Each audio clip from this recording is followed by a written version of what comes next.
তামান্নাকে নিয়ে আপনি বাংলার মানুষের কাছে, আপনি তো মা এই মুহূর্তে শোকাহারা, আপনি কি বলতে চান মানুষকে? আমি বলতে চাই, আমি সারা বাংলাকে বলতে চাই যে আরজি করে যে একে মারা হলো, যখন পথে নামলো, সারা বাংলা পথে নামলো। এখন কেন কেন তামান্নার জন্য সারা বাংলা পথে নামবে না? তামান্নার বিচার কেন চাইবে না? আমি চাই সারা বাংলার মায়েরা, তামান্নার বোনরা, দিদিরা সবাই পথে নামন আর নেমে তামান্নার বিচার চায়।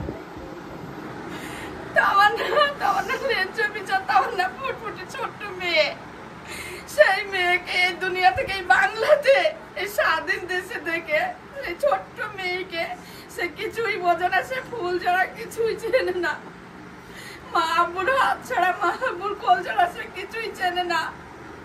তাকে এই বাংলাতে বাঁচতে দেওয়া হলো না, তাকে কেড়ে নেওয়া হলো, তার জীবনটা কত বিখ্যাত করে দেওয়া হলো বোমের আঘাতে। আমি সারা বাংলাকে বলছি, তামান্নার মায়েরা, বোনেরা, ভাইয়েরা যে সবাই, বাংলার সবাই নামেন, তামান্নার বিচার চান, তামান্নার বিচার আদায় করে দেন। সারা বাংলাকে বলছি, তামান্নার বিচার চাই।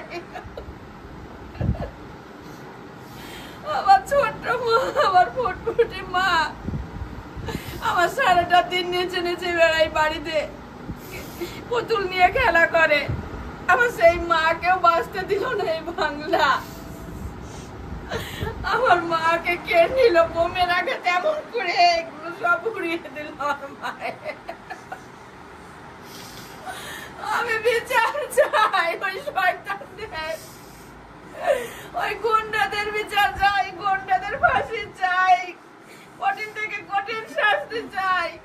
সারা বাংলা কেঁপে উঠবে, আর কোনো তামান্নাকে মারার সাহস ওরা না করে। আমি এটা চাই, সারা বাংলার মায়েরা, বোনেরা, আপনারা সবাই আসুন বাংলাতে, তামান্নার পাশে এগিয়ে আসুন, তামান্নার বিচার আদায় করে দেন।